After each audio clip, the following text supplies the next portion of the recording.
The GCSE in Media Studies is a fantastic option for anyone interested in modern society. 3 out of every 5 new jobs in the UK are linked in some way to the media, which, as an industry covering TV, radio, film and social media, generates the UK economy over £66 billion in revenue each year, and it's rising. But why study the media at GCSE? Well, although it can be quite complicated because we look at media texts from lots of different areas and going into a lot of detail, Media Studies is a great way to begin your journey into a wide range of other options post-16. For example, the course has elements of psychology.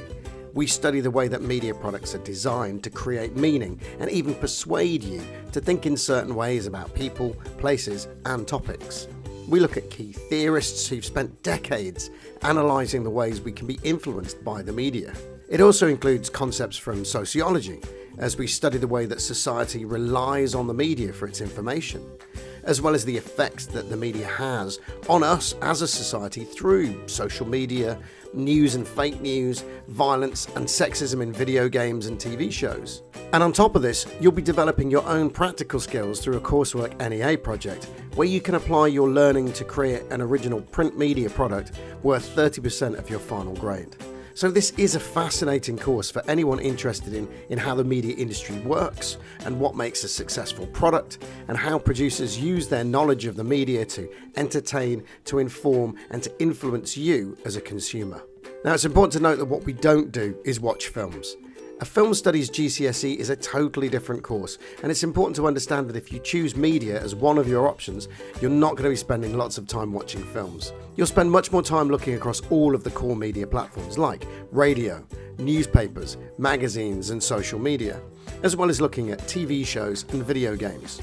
What you'll do is study specific products chosen by the exam board in fine detail to explore and explain how their purpose and audience influence their content and their design. These case study products will help us to explore the theoretical framework of media language, representation, audiences and institutions. Put simply, we look at who's responsible for making the media we consume. Now, why is that important? Well, think of the difference between a documentary made by the BBC in comparison to one made by, say, Netflix. The factors such as funding, profit and reputation will have a huge impact on what they choose to make and how they present or represent that information.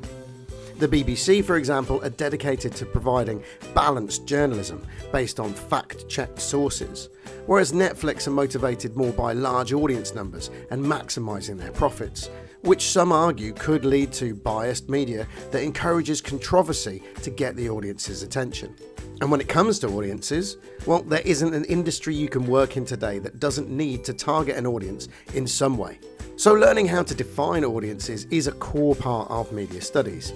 We look at how designs appeal to different audiences and how that affects the way they look, what content they feature, and how it presents the world around us. For example, a product aimed at older males, like Mojo magazine here, will be significantly different to one like We Love Pop. This is aimed at teenage girls. Now, it's clear from the contents, the design and the layout of each magazine cover that these magazines probably won't appeal very much to the opposing audience. And you'll learn how to identify and explain these differences and then use that knowledge to create your own print media product for your coursework. Media language just refers to all the different ways that media text can create meaning. So for a TV show, this might be a camera angle that suggests isolation, lighting that suggests a character is happy or sad, or a costume that quickly tells the audience that we're looking at the villain. We call these elements codes, and in the media we learn how to read these codes and then explain how they convey meaning to the audience. And finally, we study the concept of representation. This is quite literally how the media represents reality in their products. For example, whether that representation is positive or negative. And we'll explore how companies create an image of themselves and then represent that to an audience to gain their loyalty or to influence your choices. Like Disney Plus promoting their family-friendly approach versus Netflix and their edgy content. And now this extends to how you represent yourself online via your choice of profile picture, the things you choose to like, to follow or to subscribe to.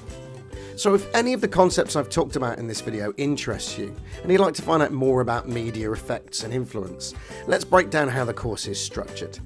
So as a GCSE, this course is a linear qualification, and that means it runs for 2 years and is assessed at the end of Year 11 through 2 external exams. Those final grades will go from 9 at the highest to 1 at the lowest. Now your first exam is an hour and a half, it's worth 35% of the GCSE, and it's split into 2 sections. Section A will ask questions on media language and representation in magazines, adverts, newspapers and online media. Section B focuses on media industries and audiences across radio, music video, newspapers, online media and the film industry, so studios and producers, not the films themselves. This also includes an extended essay response and an unseen print media product to analyse for meaning during the exam, just to show that you've mastered the use of media language and representation. Exam 2 is also an hour and a half, and that's worth another 35% of the GCSE. In Section A, you'll be asked a range of questions on newspapers, online content and video games in relation to all 4 areas of the theoretical framework: language, audience, institutions and representation. And in Section B, you'll be shown a clip from one of the TV close study products and asked to apply your knowledge of the theoretical framework to that specific clip. In addition to the 2 exams, you'll also be required to create a media product. This will be the final 30% of your grade. Now we run this as a coursework unit, but you get given the theme and the format by the exam board. It's usually a print-based product, and you'll be marked on how effectively you've applied the features of that format. So for example, use of a headline on a newspaper or a masthead on a magazine cover, as well as how effectively your design appeals to the specific audience that you've been asked to target.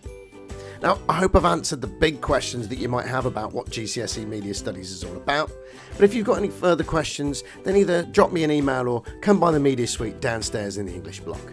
Thanks for watching.